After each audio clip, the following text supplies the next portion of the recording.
right, take your Bibles and turn to Nehemiah chapter number 2. Nehemiah chapter number 2. This is the original Sunday morning message. It was following the Sunday school lesson, and so it was really a continuation of that lesson. We had some technical difficulties on Sunday morning, and so I'm recording this Wednesday before the Wednesday night service. Blame Brother Sonny. Technical difficulties on the cameraman's part, but anyway, it just something we couldn't help, and so that message got messed up, and so I'm re-preaching this, and so I'm going to be a little bit fuzzy on some of how the flow was going, but I'm going to try to do the best I can tonight. I can't remember exactly everything I covered in Sunday school and what I was planning on covering in the Sunday morning sermon time, but we are in Nehemiah chapter number 2. The title of the message is The Forest and the Trees, Part 2, Be Burdened. Be Burdened. In Nehemiah chapter number 2, look with me, if you will, to verse number 11. Beginning there, it says, "So I," that's Nehemiah, "came to Jerusalem and was there 3 days. And I arose in the night, I and some few men with me, neither told I any man what my God had put in my heart to do at Jerusalem.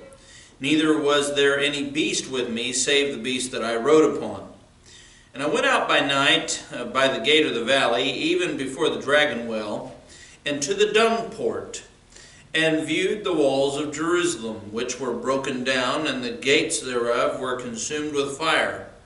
Then I went on to the gate of the fountain, and to the king's pool, but there was no place for the beast that was under me to pass.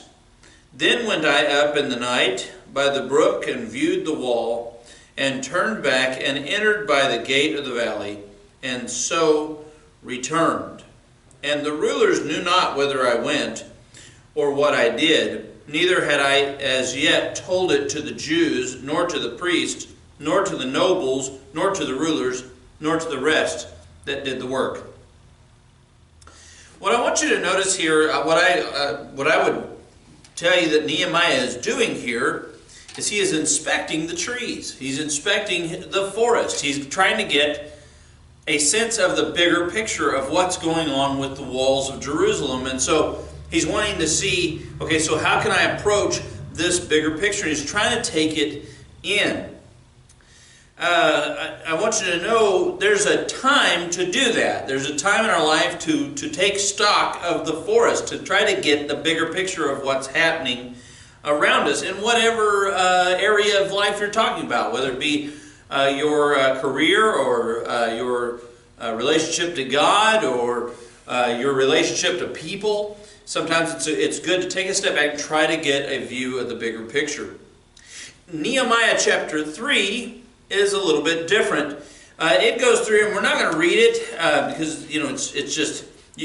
I would encourage you to read it in your own time, but for the sake of time, we're not going to read it. But it tells you who specifically repairs each section of the wall. And so while there's a time to take in the bigger picture, there's also a time to focus on your particular tree.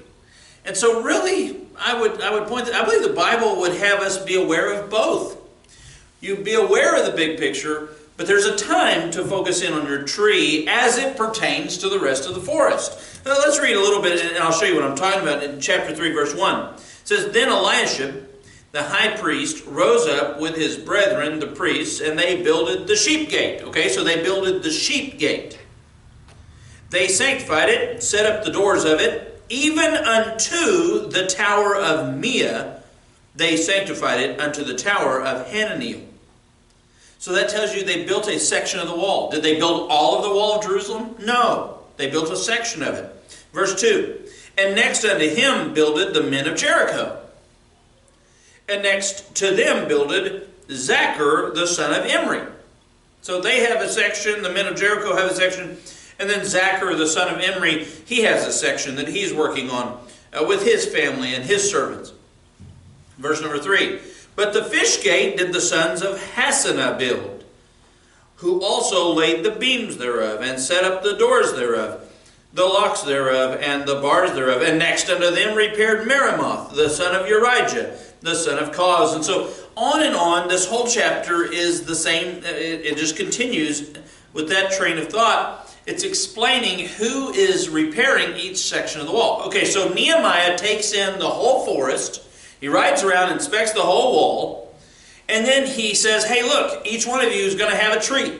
Each one of you is going to have a section of this wall to focus on. And so while we are to take in the bigger picture, we are also to focus in on our tree as it pertains to the forest. Let me give you some examples. Let me read you, let's read a few more verses here. Look at chapter number 4 and verse number 13. It says, Nehemiah says, therefore set I in the lower places behind the wall, and on the higher places I even set the people after their families with their swords, their spears, and their bows. So basically, he's going, okay, so I'm going to assign this family here with their swords, their spears, and their bows. I'm going to assign this family here. I'm going to assign this family here. And then he says, and so that's, hey, you've got a tree right here. You've got a tree right here. You've got a tree right. He's managing his forest while assigning them to their trees, so to speak. In verse number 14, and I looked and rose up and said unto the nobles and to the rulers and to the rest of the people, be not ye afraid of them, remember the Lord, which is great and terrible, and fight for your brethren, your sons and your daughters, your wives and your houses. And so Nehemiah says, hey, look, while you're focused on a tree, don't forget the bigger picture. The bigger picture is God is going to fight for us. God. So you're going to be building this wall, but depend on God for this to protect us. Let me give you some applications. A tree could be me, personally. When you go with this, the thought of you can't see the forest for the trees, meaning you can't see the big picture because you're so focused on your little picture. Well, a tree could be myself.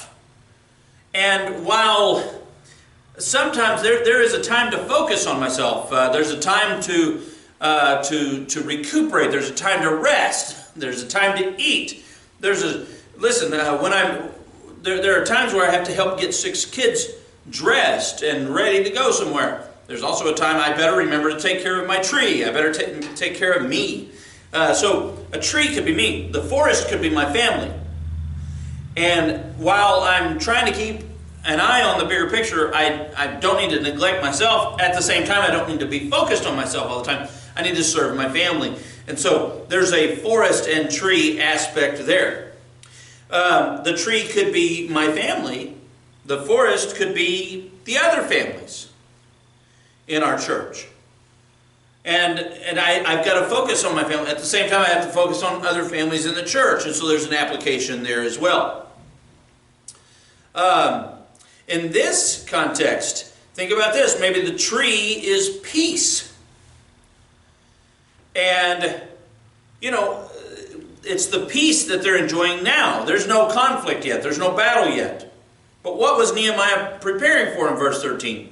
I even set the people after their families with their swords, their spears, and their bows. There may be peace right now, but what if there's conflict down the road? And so he's preparing for that. He's seeing the bigger picture. Adults tend to do this a lot. We tend to see a little bit of the bigger picture compared to younger people. And this applies across the board. With years comes a little bit bigger picture. If you can see 70 years of life, if you can see 50 years of life, well, that's quite a bit bigger than 20 years of life. When we see young people getting into relationships, or we maybe see them going down some paths as far as with drugs or alcohol or things of that nature, adults tend to go, oh, please, don't do that. Why? Because we're seeing the bigger picture. We can see the forest. We see those young people are just focused on that tree right there. They're just focused on the now. And they're not looking at the bigger picture. And it alarms us. Nehemiah is encouraging them to focus on their tree, but also see the bigger picture. Think of the prophet Haggai, where he was preaching to the people, and it was in chapter 2 there, where the people were getting down and depressed about the current temple that they were building, how small it was, and it didn't measure up to Solomon's temple, and so they were getting depressed about that. Well, that's kind of, you're focused on the tree, you're focused on the right now. Haggai was saying, look, yeah, whatever, but look in the future at the millennial temple. At Haggai's time, at least 2,500 years in the future. He didn't know the timing there or anything, and we don't either. But he was saying, look, there's going to be a temple during the millennial reign of Christ that's going to put Solomon's temple to shame. Don't get so focused on your tree right now. Please see the bigger picture. Please see the forest. Please see that there is a much bigger deal going on than just you and just right now. Take a look at Nehemiah chapter number 6 and verse number 15. So the wall was finished in the 25th day of the month Elul, in 52 days. And it came to pass that when all our enemies heard thereof, and all the heathen that were about us saw these things, they were such cast down in their own eyes, for they perceived that this work was wrought of our God. I want to encourage everyone to listen. Don't neglect your tree. Don't neglect your family. Don't neglect your little part of the world. Don't neglect Idabel, Oklahoma. Don't neglect, wherever you're at and you're watching this. Don't neglect your little place in the world. Don't neglect your tree. But also, try to see the bigger picture. Try to see what's going on in the world. That's why older Christians and more mature Christians that are in their Bible regularly, the state of America is bothering us. The state of, the way things are going, the direction things are going, that's why it bothers us. Because the Bible is showing us bigger picture. It's showing us, here's how God deals with nations that are behaving like you. Here's how God deals with nations that are headed in directions like America is heading in right now. Here's how God deals with these sins or those sins. Here's how God deals with people who will not turn to Him. Here's how God deals with people who aren't interested in God. And so, people who are in their Bible, that concerns us deeply because we see the state of things and we see the direction of things, and it bothers us quite a bit. The Lord is showing us glimpses, not the whole big picture, but just glimpses, and it's just enough to get us going, oh no, oh Lord, help us. And we cry out for mercy, and we try to intercede for our nation, we try to intercede for our families, and we try to have some intercessory prayer there, but at the same time, it's very concerning. When you see the big picture, that really is one of my first point. It should cause you to get a burden. It should cause you to get a burden. Nehemiah was focused on his little tree. He's the cupbearer to King Artaxerxes. He's doing fine. He's got all of his needs met. Life's pretty cushy for him. Honestly, he could just put life on cruise control, serve the Lord, yes, and pray and go to church and just, be a good, godly man. But then he got a glimpse of the big picture when his brother Hanani came back and told him the ill report from Jerusalem. And all of a sudden Nehemiah said, you know what, there's things bigger than just me. I'm a part of something bigger here. And when you see that, you ought to get a burden.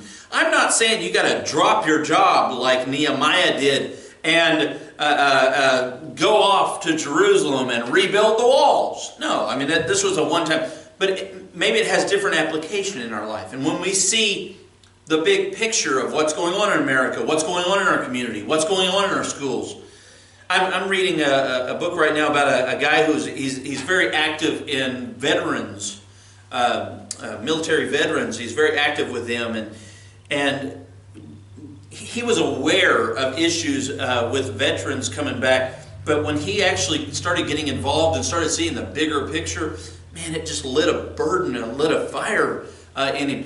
And that's what the bigger picture ought to do. It ought to get us a burden. We ought to get a burden for our community. We ought to get a burden for our coworkers. We ought to get a burden for our families. We ought to get a burden for wanting to serve the Lord more thoroughly, wanting to have our heart in it. We ought to be getting a burden. And so if you're seeing the bigger picture, if you start seeing the big picture, it should cause you, number one, to get a burden. Number two, I want to encourage you to respond. First of all, number 2A, you might say, respond to that burden. I want to encourage you to respond to that burden. Listen, a lot of people can get a burden and then ignore the burden. I think there's a lot of people who the Lord is calling to the mission field. He is burdening them for that, and they're ignoring it. It's not just about getting a burden. You can start getting a glimpse of the bigger picture, and still keeping in mind you've got your tree, but you're getting a glimpse of the bigger picture, and you can ignore that. Or you can get a burden and respond to that burden. You can either respond or ignore that burden. I would encourage you to respond. Let me also, kind of in parentheses, this is point number 2, part B, respond correctly to that burden. Nehemiah didn't just jump up and go, you know what, I'm going to do something about these walls being torn down. I'm going to do something tonight. No.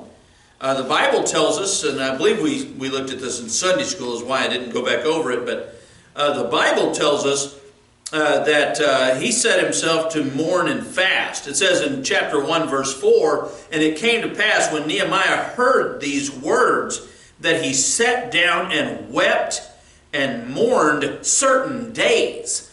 So there was a certain amount of days that he mourned for this situation. He got a glimpse of the big picture, and it caused him to be in mourning for certain days. And he fasted and prayed before the God of heaven. He didn't just rush to conclusions on, here's what I should do. No, he sought the Lord's will on what to do. And so we should get a burden. We should respond correctly to that burden. And responding correctly is to go, Lord, I have a burden for South America.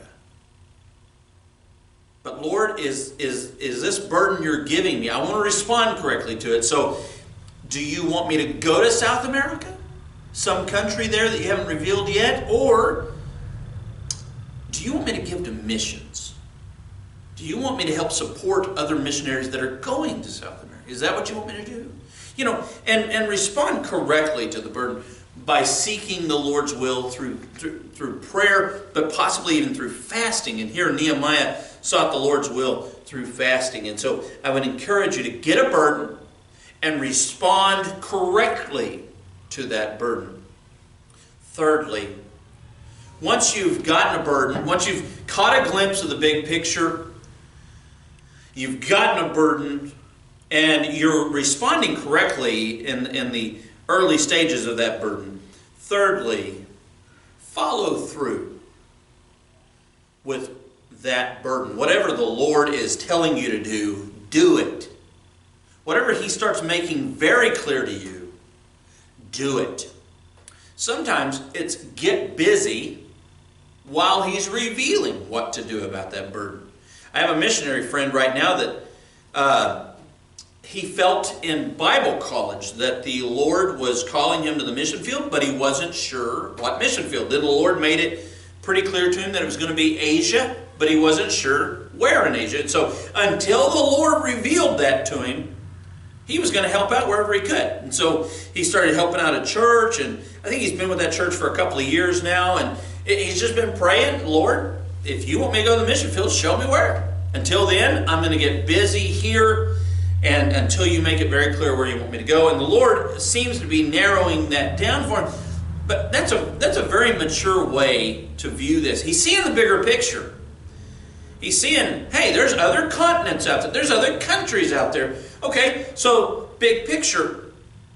I'm going to go to I'm going to be willing to go to these other places, or I'm going to support them financially, people who are going. And so he seems to be following through with that burden that he's got. I have another friend that, man, he always has these harebrained schemes about every little thing to do. He's got all these really great ideas, but he doesn't follow through with them.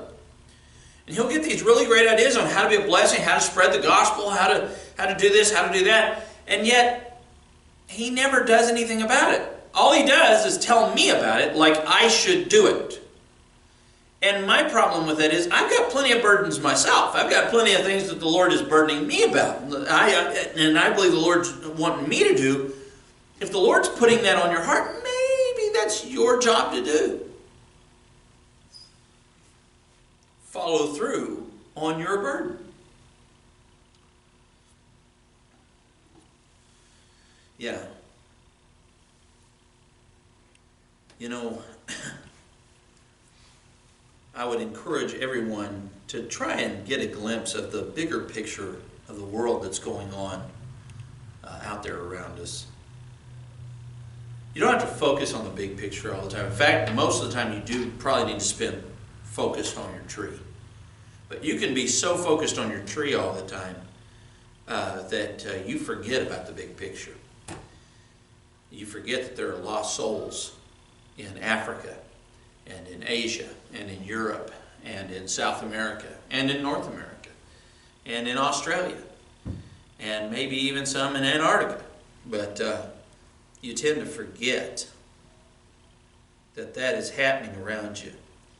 And you tend to lose sight of some bigger pictures. You tend to lose sight of the fact that you may have family members that are lost and on their way to hell right now. And that's pretty important. And you need to be praying about that situation. You need to be seeking a way to reach that person. Listen, that coworker may get on your nerves, but there's a bigger picture. There's a much bigger picture. That person may have a lost soul. That person may be struggling with something you're not aware of. And so, first of all, get a glimpse of the bigger picture. And when you do, get a burden. Let it cause you to get a burden. Secondly, respond correctly to that burden. And thirdly, follow through on that burden and in that response. I want you to think about this. I'll leave you with this thought. The salvation of a person's soul, the fact that we're going to spend eternity somewhere, either in heaven or in hell, is basically us trying to see the bigger picture. That is the bigger picture. Heaven and hell. That's the big picture. And that's really what we kind of need to keep on the back of our mind all the time about everyone we're meeting, and family members, co-workers, friends, that person you meet in the store, that person, whoever, you know. There's a bigger picture. The bigger picture is they're going to spend eternity somewhere. What are you doing about it? Why don't you get a burden for it? Why don't you get a burden, respond correctly to that burden, and follow through on that response to that burden. Let's close with a word of prayer, and I hope you will read the rest of the book of Nehemiah and enjoy your study of Nehemiah. I believe it's a very beneficial study. It's one of my favorite books of the Bible, and so I'd encourage you to get into the book of Nehemiah. Heavenly Father, I want to thank you so much for the privilege of preaching your word, Lord. I just pray that people would get a glimpse of the bigger picture out here, that there's more going on than just their little life. And Lord, it's not to devalue their life or anything like that, but I just pray that they would realize there's bigger stuff going on. There's a lot of stuff going on around them. And they need to get a burden for people and for the things going on around them, Lord. They need to get a burden. And Lord, they need to respond correctly to that burden in a godly fashion. And Lord, and then they need to follow through with that burden. They don't need to give up on that burden. They don't need to quit on that burden. They don't need to just get started and then give up on it. They need to follow through with that burden that you give them, Lord. Lord, please give us a burden for lost souls. Please, Lord, give us a burden for missions. Please, Lord, give us a burden for the people in our community. Lord, help us to follow through with that burden. And Lord, I ask these things in Jesus' name. Amen.